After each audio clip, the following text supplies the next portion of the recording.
Boys, the Premier League season has officially come to an end. And let's all just give a nice round of applause, man. Congratulations to Arsenal for their best season in over 20 years. This is a live look in at how they celebrated. Congrats to Arsenal, man. I mean, they truly deserve this.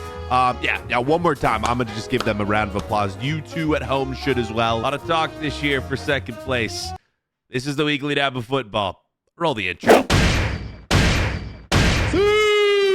Let's start the video here. The Premier League is over. City win. Yes, I'm sorry. I'm clowning Arsenal when I'm a Chelsea fan, and Chelsea finished in 6th. But if you've been on social media this year, you would have thought with all the negativity towards Chelsea, they would have been relegated. And with all the talk of Arsenal, they would have won the league. Neither happened. Let's just relive what happened for Manchester City, though. Foden started their final game out by scoring this banger. Of course, Arsenal needed Manchester City to lose, and then Arsenal needed to win if they wanted to win the league. And well, here are Arsenal fans finding out that City had put 2 past West Ham.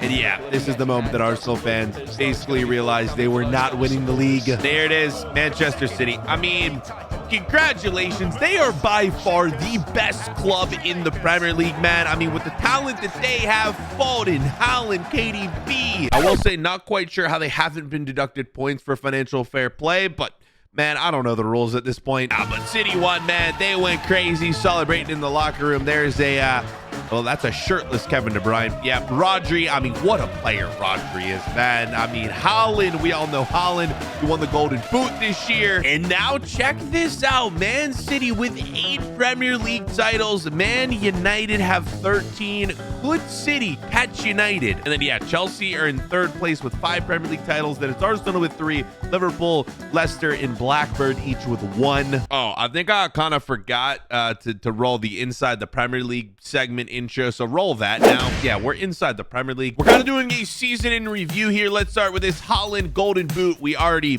said that. All right, Ollie Watkins gets the well, it's not really an award, but he has the most assists in the Premier League this year. We have Saliba with the most clean sheets. I also believe that he played every single game. He started every single game for Arsenal this year. I could be wrong, but I think that's true. Got an American in here. Oh, man, this is amazing. Anthony Robinson, 80 interceptions is the most in the Premier League. Rodri has the most passes in the Premier League this year. This is James Tarkowski with the most blocks at 56. Joao Paulinho with the most tackles. And Onana with the most saves with 149. He has the most saves. And United still finishing 8th. And we'll compare and contrast the table from this season to last season. Obviously, City win the league back-to-back years. Arsenal in 2nd place, back-to-back years. Biggest jumps in this table, I mean, Chelsea improved massively, going from 12th to 6th. And one of the biggest fall-offs, Brentford from 9th all the way down to 16th. I clip this right now, boys. Clip this. I predict next season, Chelsea will win the Premier League. Clip that. As I mentioned, we're just kind of reviewing everything in the Premier League this season since the Premier League is over. It's honestly sad to say, man. Yes, this stat right here is crazy. Check this out. This past season, we saw the most goals scored overall of any season in Premier League history. And with a win for Pep Guardiola this season, he is chasing Sir Alex Ferguson, who has 13 now. I don't think Pep will catch that. I don't actually think he's going to stay at City for, I'll give him like a few more years. I don't know. I think Pep leaves relatively soon. I don't know if you guys saw this, but it was Thiago Silva's final game for Chelsea, and he got a very good send-off at Stamford Bridge. It's very emotional. Check out what he said to the fans, man. This is beautiful. I love you so much, guys. I miss you. Bye-bye. I'm gonna miss you too, brother. That's so sad. What a career, man. Coming from PSG to win the Champions League, just like the chant goes. I mean, he is a Chelsea legend now. But I do wish him the best, man. He's going back to play for in his home country of Brazil. I believe he's going to Flamengo, so I'm sure he's going to be quite a happy man there. And then this farewell for Jurgen Klopp. The final fist bumps. Jurgen Klopp is out as the Liverpool manager. Another legend, a legendary manager for the club, man. Jurgen Klopp, one of the most entertaining managers. You hate to play against him, but like, just seems like such an awesome dude. Like, Jurgen Klopp will genuinely be missed in the Premier League. And with all that being said, Phil Foden wins the Premier League player of the season. All right, now for something fun. Let's see my Premier League predictions this season and how I did. Oh god, this is gonna be bad. Oh man, there we go. Look, the old setup. Okay, here's what I predicted. Okay, I got City right, but I think everyone got City right. I had Liverpool, United, and Chelsea as my 3, 4, and 5. That did not go according to plan, right? I had Arsenal, Newcastle, and Brighton. Okay, I mean, Newcastle being in there was good. I really had Spurs at 8th. I had Villa at 9th. Oh, man. All right, 18th to 20th, I did well. I had Burnley and Luton. Yeah, I had Sheffield way too high, man. I mean, few good predictions in there, few bad predictions in there. That's usually how it goes every year. Stay tuned next year. See if I can predict the Premier League right then. Probably not. Right, up next, we're going around the world. And we're going to start the around the world segment here. How mad is this? Okay, I'm going to let you read this, but Sorloth is another Norwegian striker who all of you should know. He's about to win the Golden Boot in La Liga. He also just scored 4 goals in 17 minutes versus Real Madrid. And yes, all of this means that Norway have the top goal scorer in the Premier League and in La Liga and have failed to qualify for the Euros. Honestly, I just feel bad for you guys in Norway at this point. You deserve to be there, but you didn't qualify. All right, this is amazing. The Club Brest in Ligue 1, man, singing the Champions League anthem because they have qualified for the Champions League this year. They finished 3rd place, I believe. Now, hopefully all of these players will be back next year. It would be very awkward if, you know, these boys seem excited to be playing in the Champions League next year. I'm sure not all of them will be there, but I always love when a club who usually doesn't make the Champions League qualifies. I'm excited to see how they do. Hopefully they make it out of the group. This is crazy, man. Check out the Tifo from Inter Milan, obviously celebrating their win in the Serie A this year. They went all out for their final match. They're adding another star to their crest because, you know, they're champions of Italy. Italian football, man. The San Siro. Inter Milan. Congratulations. That is beautiful, man. How have I not seen a game at the San Siro yet? I need to go. We're going all over the place and around the world this week. Check out this miss from Ronaldo in the Saudi League, man. I'm going to play it. It goes really quick. How's he missed it that poorly? Look at this. Ronaldo. I swear, every clip I see from the Saudi League is Ronaldo doing something wrong. This one is really bad, though. It looks more like a pass than a shot. Ronaldo, man. Should have went to MLS. That's all I'm saying. That's all I'm saying. Right. The Turkish league is getting wild, man. Fenerbahce stopped Galatasaray from winning the league. I believe there's one match left, man. Fenerbahce and Galatasaray actually played. Yes, Fenerbahce with the win. Now with one match left, it is possible for Fenerbahce to win the league. It's not likely, but it is possible. And then here are all the teams who have won the top leagues in the world, not just this year, but over the past, well, what is this, 6-7 years since 2018. You guys can go through this and kind of just see the progression. You know, Bundesliga, well, obviously a new champion in Leverkusen, but it's been Bayern forever. I mean, City have won 6 of the last 7 seasons. That's absurd. But again, all over the place and around the world this week. That's usually how it is. But check this out, man. Marco Reus, his send-off for Dortmund, his final game playing in front of the yellow wall. You'll never guess what he did. He goes out in style with a free kick. Unreal, man. Marco Reus, I am going to be so sad to see you leave, but I am so excited that I get to see his final game for Dortmund at Wembley in the Champions League final. I will be there, boys. I am backing Dortmund. You already know that. And our last clip of around the world, it's a fan taking a video of Lacazette scoring a penalty in the basically last minute of the game that sends Lyon to the Europa League. They finish in the Europa League spot, and look at the flares just immediately light in the stadium. Lyon will be playing in the Europa League next year. Right, I know I've missed a ton of like the small leagues around the world that have finished. Please, guys, let me know which teams I should cover, like that I should talk about, who have like won their league, got relegated. There's just so many leagues to keep track of.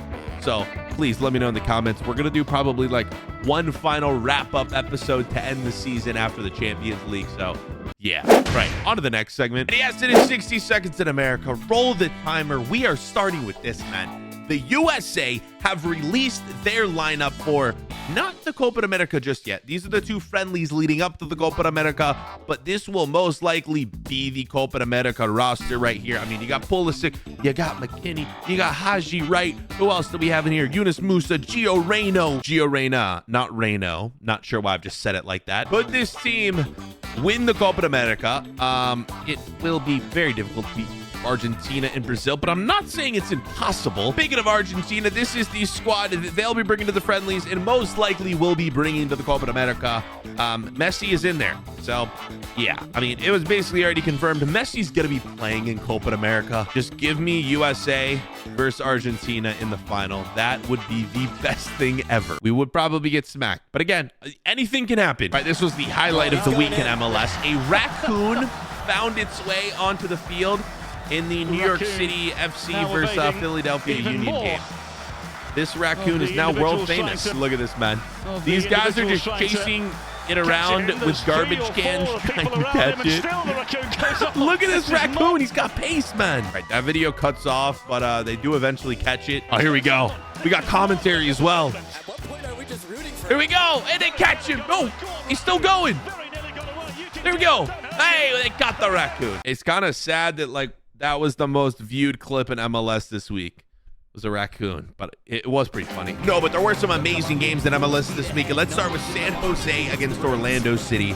And Orlando City in the 88th minute with a game-winning goal. Every week, there's game-winning goals. There is crazy long shots. Let's keep it rolling. This is a wild clip. Look at this save from a goalkeeper's head. He nearly gets chipped, but look at this. Yeah, goes to the chip, and then the header from this goalkeeper from Minnesota United. You truly get a bit of everything in MLS. But up next is one of the best MLS games we have seen all season long. This is the best team in the Western Conference, Real Salt Lake, starting this game down 2-0 against Colorado, and then they score this one to make it 2-1. Right, just stay with me here. So it's 2-1 to move on to the 40th minute, where we get this volley, an absolutely insane volley to equalize, and maybe an even better celebration. I don't know what that is, but that was awesome. Then in the second half, Colorado come back here to take the lead 3-2. Meaning Real Salt Lake would have to come back again, and they would. The final 10 minutes of this game, 85th minute, from a corner, ball gets cleared out, top of the box though, and look at this. The first shot goes crossbar down, goes out, but then it's followed up and scored. This is a crazy sequence. Look at this shot as well. How did that not go in? But then the header, I mean, unreal. That was to equalize. And then this was like a minute later right here to win the game. Real Salt Lake are proving why they are the #1 team in the West. Yep, Real Salt Lake on 28 points. Minnesota in second with 24. And then the East, yes, Miami is first, Cincinnati in second. Cincy almost overtook them, though, because Miami nearly drew this week. It was 0-0 in the 94th minute for Miami, and Leo Campana did this to win the game. Dude is absolutely jacked. My God. Whew. That was a lot going on in the U.S. this week, and now that the Premier League's over, we're going to be just covering MLS even more over the summer. This is 60 seconds. You know what? We might have to change 60 seconds in America this summer to like 120 seconds in America, just to kind of make it work better. Okay, I'm still rambling. The timer's still going. Let's move on to the next segment. All right, boys, we're on to the goals of the week, and our first goal of the week, Chelsea did this, man. Caicedo, watch this, from the halfway line. Yes, and it didn't hit the ground. Full shot that goes all the way in, hits the back of the net. Caicedo. And yeah, the goal helped Chelsea finish 6th. They're going to be playing in Europa League next season, boys. As a Chelsea fan, man, I am so happy with how this season ended. All right, this is West Ham versus City this week, and West Ham nearly, they tried to put up a comeback, and they did so with a Kudus bicycle kick. Obviously, City won the game. They won the Prem, but, I mean, Kudus bicycle kick. This was crazy. People forgot this happened. I mean, this is one of the goals of the season in the Prem. They also did this insane free kick from Everton this week against Arsenal. So many great goals were scored in this final week of the Prem. Just got overshadowed. All right, we got an MLS goal here. This is Sporting Kansas City. Look at this. Oh, we also had this long shot. New York Red Bull versus New York City FC, a New York derby. New York City FC would win, but Red Bull scored this crazy long shot. Also, such a weird camera angle, since New York City FC have to play on a baseball field. This just looks so weird. All right, now some goals that aren't in major leagues. Look at this kid, okay? Watch this kid. Watch the goal he scores. Watch how this ball goes in. Ready? First off, awesome bucket hat. Look at this. The wind pushes it in. Yep, there you go, kid. You made our goals of the week. Congrats. We have an own goal in this week's goals of the week. Look how bad this is. This is one of the worst own goals you'll ever see. Oh, that was bad. And then our last goal of the week. Hold on. I'm gonna pause this because I need to emphasize this goal. First off, notice that it is pouring down rain. Okay, just know that going into this. Let's keep going. Let's play it. Here we go. Look at the rain just pouring down, and the field is soaked as well. So look at this. Goalkeeper off his line, misses it. It is a 1v1. Should be an easy goal, right? No, because the ball gets caught in the water, but they stick with it, and eventually they do score. I mean, what league is this? I didn't see. What league is this? All right, boys. Up next, it is time for meme mode. Memes of the week. Start with this, man. Have we seen this, man? I think this might be I think we've seen this clip before. What's he doing? Why did he do that? Right, moving on. Yo, this was funny. So after the Liverpool match this weekend, they had a party for Klopp's farewell, and Klopp might have a second career. He needs to go on like Dancing with the Stars or something. He might have to make a TikTok or something. Like, yeah, this dude can dance. Yeah, I'm impressed. Klopp. Yep. This dude, yeah, he crushed it. I don't know where Klopp's going next. Is he managing still? I don't know. If he does it, he's got a second career as a backup dancer for whoever he wants. Right, we always say City have no fans. I mean, like, Twitter doesn't help their case. City's championship 4-in-a-row tweet got less likes and less retweets than Jurgen Klopp's farewell tweet. Who saw this in the Chelsea game this week? Look at this. Cucurella just got thrown to the ground here. I was watching this live and I'm like, yo, this is a red card. No, he only got a yellow for that. And then Cucurella also got carded for that. Premier League refs, tell me how this isn't a red card, and tell me how Cucurella got a yellow card for that as well. Unbelievable. Anyone see this? I think this is Foden's son. I guess he just wandered off while City were celebrating the championship, and he's trying to drink a bottle of, I think that's champagne. Check out this dude, man. On the train, he combined an Arsenal and a West Ham kit, because obviously Arsenal needed West Ham to beat City. It didn't happen, but this dude went all out for basically nothing. Right, boys. We need a real debate here. Is the Premier League turned into a farmers league? City win 4 years in a row. I mean, look at this graphic. Like, La Liga is supposed to be the washed league. Bundesliga was supposed to be the farmers league. I think things are starting to turn around here. Everything's getting switched up. And we had meme mode with this Lyon player who got slide tackled by a fan on the field after their game. After they clinched Europa League, a fan tackled him. It's crazy, dude. A fan slide tackle what? How did they get on the field? There wasn't a pitch invasion. That's so random. Right, that is meme mode complete, boys. Let's end this week's episode with bford's Ballon d'Or. And you'll never guess who wins bford's Ballon d'Or. The same team that won it last week. Yes, it is Leverkusen. They win bford's Ballon d'Or again for this. So check this out. They did a minute of silence to honor all of the fans who did not get to witness this incredible season. And they honored basically all of the fans who had passed away over the years since the club was founded in 1904, man. They did a minute of silence. The whole stadium didn't say a single word during the match. And then their minute complete. Everyone applauds, man. Leverkusen are just class, man, all around. Okay, boys, that is it. Weekly dab of football. The final episode, not the final episode. We're going to be doing episodes all summer, but I am going to take a week off next week. I'm traveling to the Champions League final. We will have an episode after the Champions League final. So just an FYI, next week there will not be an episode. We'll be back in 2 weeks to sort of wrap up the entire season. And then this summer we got Copa America Euros. So thanks for watching, boys. Click to watch some videos right here while I'm gone. I'm not posting this series, but yeah, awesome. All right, I'm out. Oh, bye. I'd never know how to end these. Okay, we still going? No, bye.